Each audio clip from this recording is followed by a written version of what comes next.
Après avoir refusé de donner mon héritage à ma mère, elle m'a invité à une réunion de famille. Quand je suis arrivé, il avait des avocats prêts à me forcer à tout leur céder. Mais au moment où ils m'ont tendu les papiers, j'ai souri et j'ai dit: c'est drôle, moi aussi, j'ai amené quelqu'un. Je m'appelle Francis Allard et 3 semaines après les funérailles de mon grand-père, ma mère a envoyé un SMS groupé, réunion de famille dimanche 15h. Soit à l'heure. Pas d'explication, pas de préambule, juste un ordre. Et comme une idiote, j'y suis allé. La maison était exactement comme dans mes souvenirs, arbuste bien taillé, volets bleus, une balançoire sur le porche que personne n'utilisait jamais. Mais quelque chose était différent dès que j'ai franchi la porte. Ce n'était pas la lumière, ce n'était pas le silence, c'était la disposition, ma famille, assise raidement dans le salon, avec 2 inconnus en costume sur mesure qui attendaient déjà. Francis, dit ma mère avec ce sourire figé qu'elle utilisait pour les kermesses de l'église et les collectes de fonds de l'école, celui qui n'atteignait jamais ses yeux. Voici nos conseillers familiaux. Elle désigna les 2 hommes comme s'ils étaient de vieux amis, comme si ce n'était pas une embuscade avec un code vestimentaire. L'un d'eux se leva pour me serrer la main. Je ne bougeais pas. Je jetai un coup d'œil à ma sœur, Karen, qui fixait ses genoux comme une enfant réprimandée, puis à mon jeune frère, Mason, dont les yeux étaient rouges mais secs. Mon beau-père se tenait près de la cheminée, les bras croisés, comme s'il avait répété cette pose pendant des semaines. « Voudrais-tu un café ?» demanda ma mère. Je posai mon porte-documents en cuir sur mes genoux et croisai les jambes. « Non, j'aimerais savoir pourquoi je suis ici. »« Parce que nous sommes une famille, » dit-elle, sa voix mielleuse et théâtrale. « Et ton grand-père aurait voulu que nous travaillions ensemble. » C'est là que j'ai compris ce que c'était. Pas une réunion, pas une conversation. C'était une présentation, un effort coordonné pour me faire céder la seule chose qu'il n'avait pas pu lui voler de son vivant, son héritage. Et malheureusement pour eux, j'étais venu préparé. Mon grand-père, Harold Vance, n'était pas seulement l'homme qui m'avait élevé.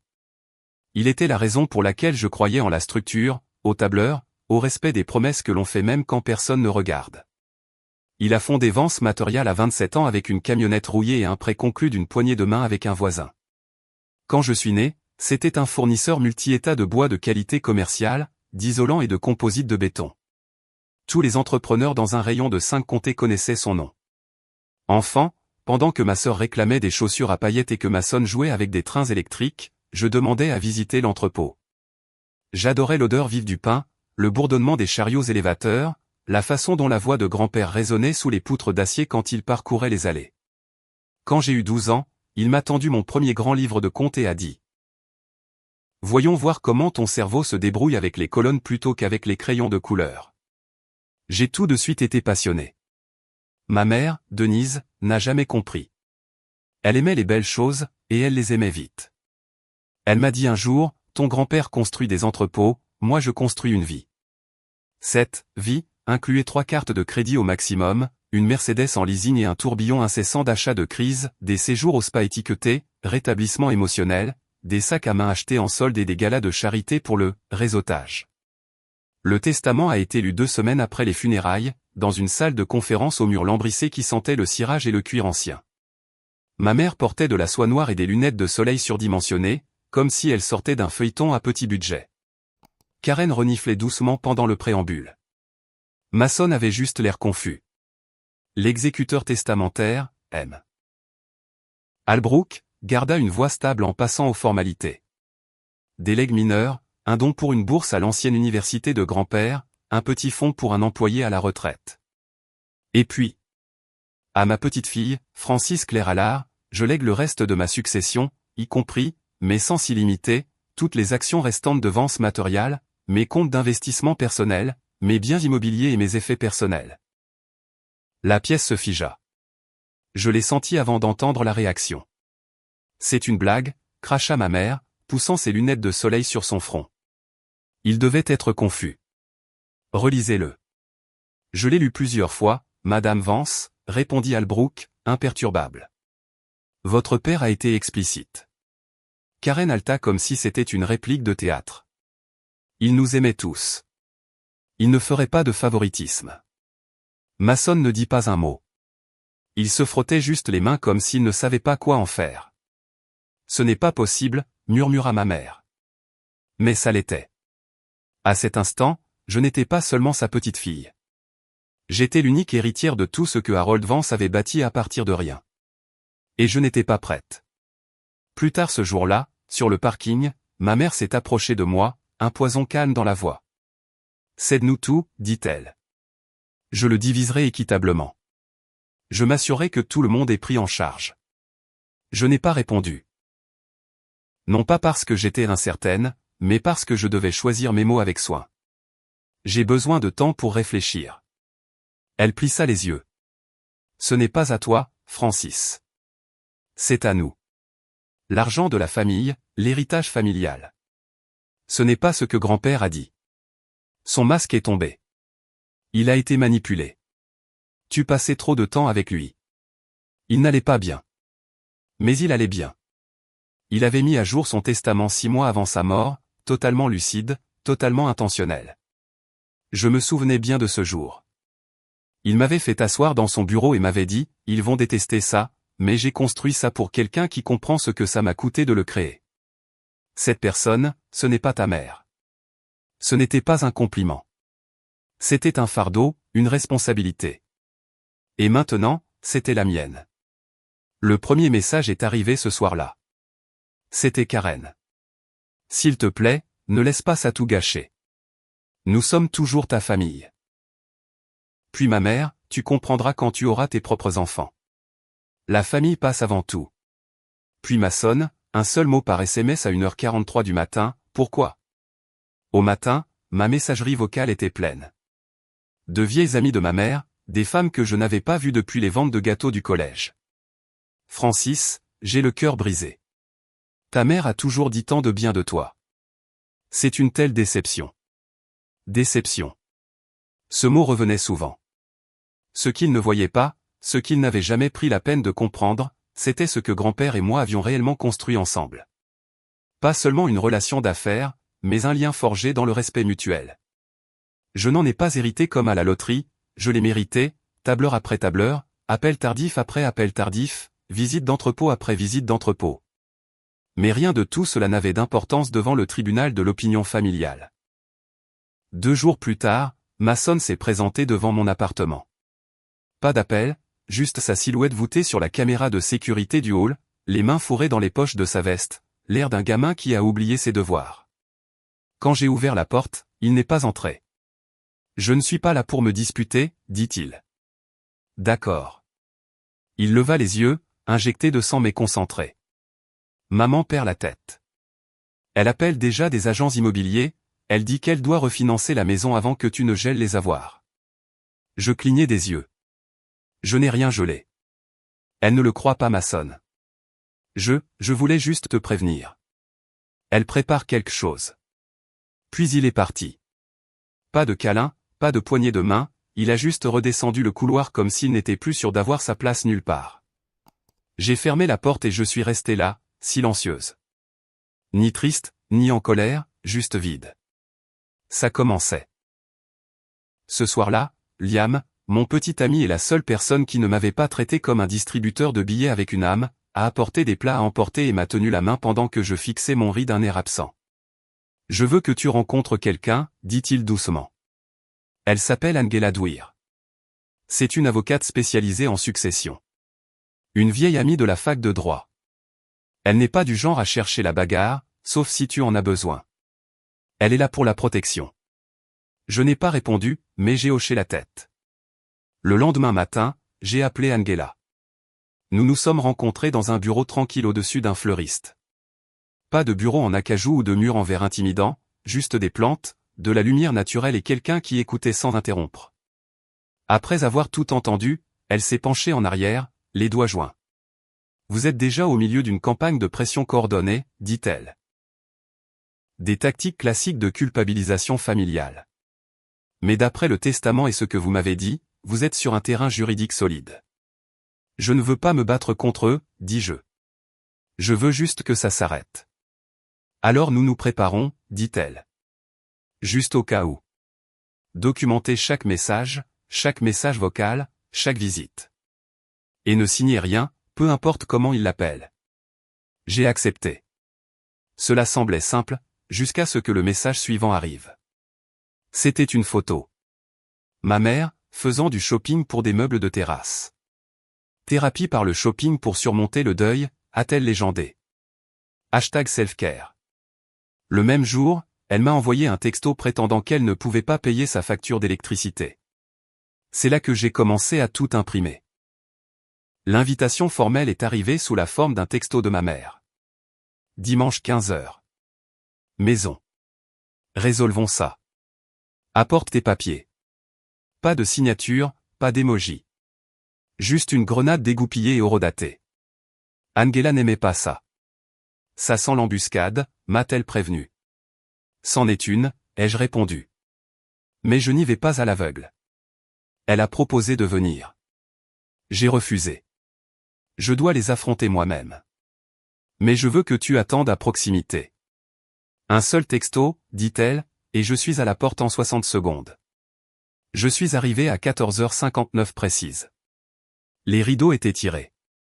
Le porche sentait faiblement son parfum, ce qui me disait qu'elle était sortie plus tôt, probablement pour répéter. Elle a ouvert la porte avant que je ne puisse frapper.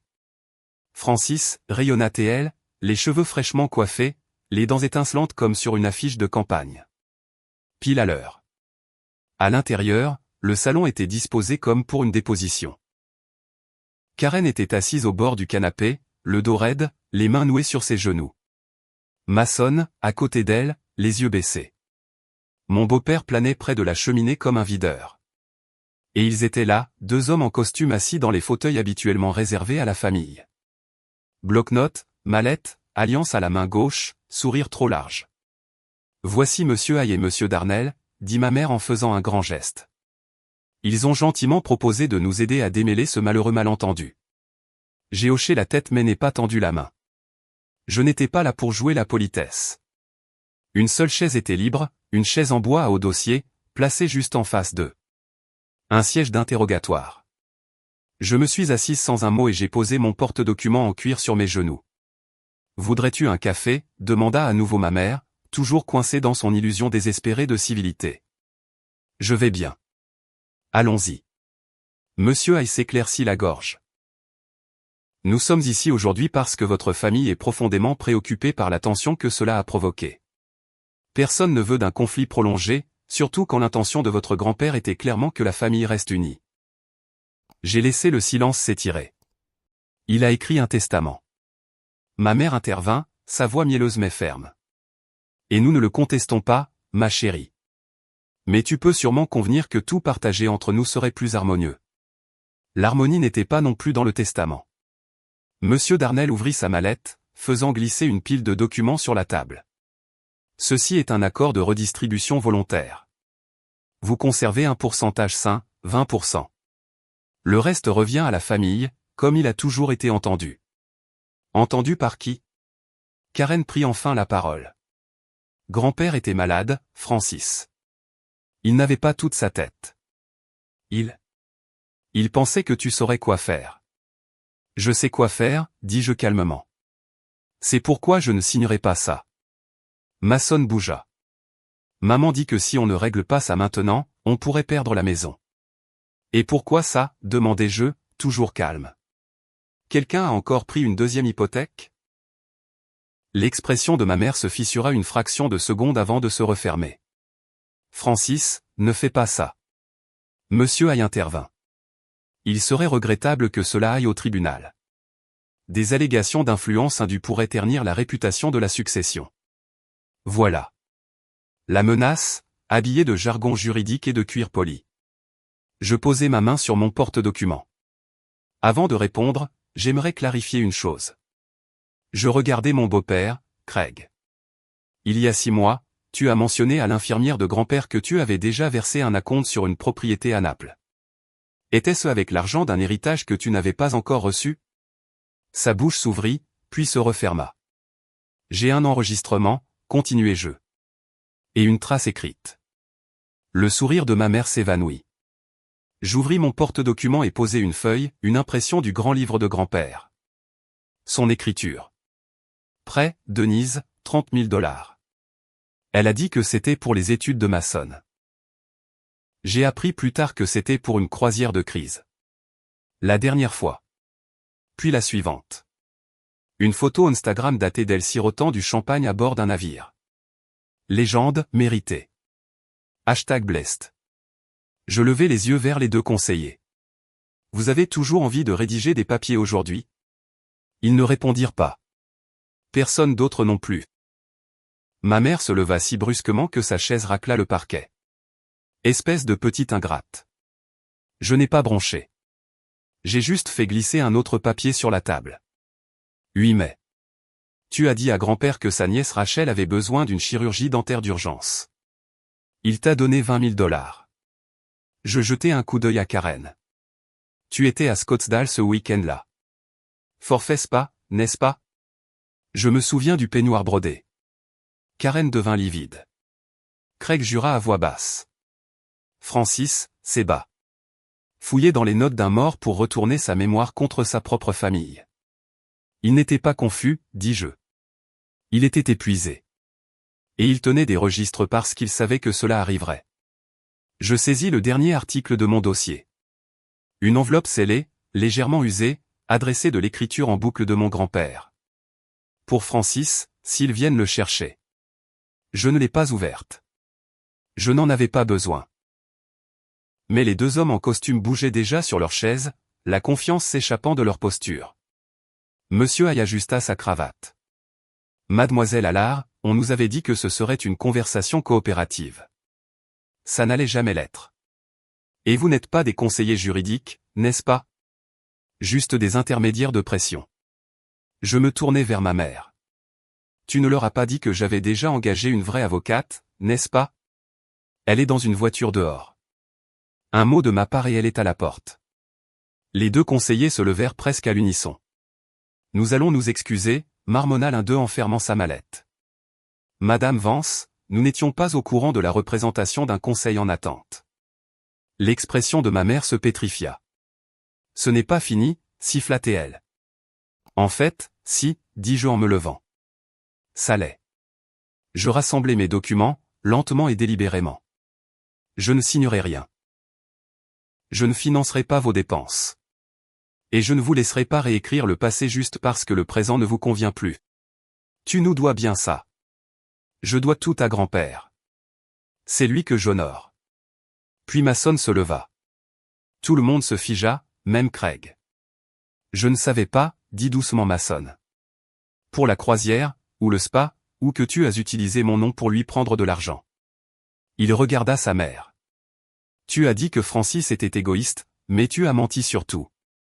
Mason, assieds-toi, aboya-t-elle. Non.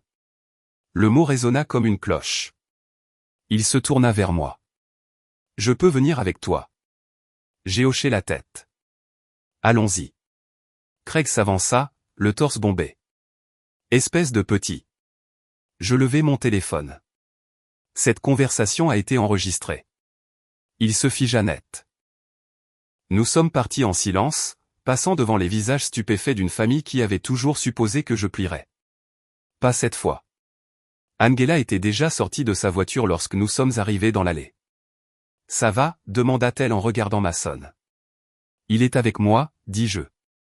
Et nous avons terminé ici. Derrière nous, la porte claqua si fort que la lumière du porche vacilla. Mais pour une fois, je n'ai pas regardé en arrière. Mason n'a pas beaucoup parlé pendant le trajet du retour. Il était assis sur le siège passager, regardant droit devant lui, ses doigts se resserrant parfois sur la ceinture de sécurité. Quand nous sommes arrivés à mon appartement, il m'a suivi à l'intérieur sans demander s'il pouvait rester. Il savait déjà. Tu es sur le canapé, dis-je. Il se déplie. Les draps sont propres. Il a hoché la tête. Merci. Nous n'avons pas parlé de ce qui s'était passé. Pas ce soir-là. Nous sommes juste restés assis dans le silence. J'ai fait du thé, il l'a bu. J'ai parcouru mes emails, il a fixé le plafond. Le silence n'était pas lourd, il était réparateur. Le lendemain matin, j'avais un plan. Je suis retourné à la maison de grand-père, celle que je possédais maintenant légalement mais que je n'avais pas touchée depuis les funérailles. J'ai déverrouillé la porte d'entrée. L'air était vicié, chargé de souvenirs et de poussière. Je suis allé directement à son bureau. L'odeur de vieux papier, de cèdre et de marque de café flottait encore. Son bureau était exactement comme il l'avait laissé. J'ai ouvert le tiroir central et j'ai trouvé le journal. En feuilletant les pages, j'ai tout vu, date, chiffres, nom, annotation de son écriture nette et sans fioriture. Et une nouvelle note que j'avais manquée la première fois, griffonnée dans la marge vers la fin. Francis possède ce que Denise n'a jamais appris, la retenue, la clarté. Si elle choisit de diriger cette entreprise, elle pourrait me survivre. Si elle choisit de l'aimer, elle pourrait nous survivre à tous les deux. Je suis resté assise là un long moment, juste à respirer. Cet après-midi-là, j'ai retrouvé Angela pour le déjeuner et je lui ai montré le journal. Elle m'a aidé à le déposer comme preuve supplémentaire auprès du tribunal des successions, scellant toute faille qui pourrait être exploitée plus tard. Nous avons également rédigé les documents pour un petit fonds fiduciaire pour l'éducation au nom de Mason, juste assez pour soutenir ses études sans l'attacher à la laisse de qui que ce soit. Angela a hoché la tête alors que je signais. C'est propre, juste, généreux. Quand je suis rentré ce soir-là, Mason lisait un des vieux magazines professionnels de grand-père sur le canapé. Tu sais, dis-je en m'appuyant sur le cadre de la porte, il a toujours voulu étendre l'entreprise aux matériaux écologiques. Bois écologique, béton thermique. Mais le conseil d'administration ne voulait pas bouger assez vite. Mason leva les yeux. Je me souviens. Il pestait à ce sujet pendant le dîner. J'ai souri. Que dirais-tu d'un stage? Du vrai travail, pas de raccourci. Il cligna des yeux. Tu es sérieuse? Complètement. Un lent sourire se répandit sur son visage. Le soulagement, l'espoir, peut-être une trace de fierté. Puis, ouais, dit-il. Ça me plairait. Nous avons trinqué avec nos tasses de thé froid dans un accord silencieux. Ce n'était pas le genre d'héritage que ma mère voulait. C'était mieux. Un an plus tard, j'ai rouvert les portes de Vance Material. Non pas en tant que petite fille discrète, mais en tant que son prochain chapitre. Mason dirige maintenant notre division écologique tout en terminant ses études. Il devient le genre d'homme que grand-père espérait qu'il soit, discrètement compétent, stable, concentré. Karen me contacte parfois, par petites touches prudentes. Je n'ouvre pas la porte en grand, mais je ne la ferme pas non plus. Ma mère a disparu dans un autre état, pour l'instant. Et c'est très bien comme ça. Certains héritages se mesurent en argent. D'autres se mesurent en cicatrices, en choix, en silence. Grand-père ne m'a pas laissé son empire par favoritisme. Il me l'a laissé parce que j'étais la seule qui ne le réduirait pas en cendres. Dans son journal, il a écrit un jour, « Francis ne sera pas toujours aimé pour avoir fait ce qui est juste, mais elle dormira la nuit. » Il avait raison. Je dors bien. La richesse qu'il m'a donnée n'était pas en actions ou en biens immobiliers. Elle résidait dans la clarté, les limites, la force. Et à la fin, je n'ai pas seulement porté son héritage. J'ai construit le mien.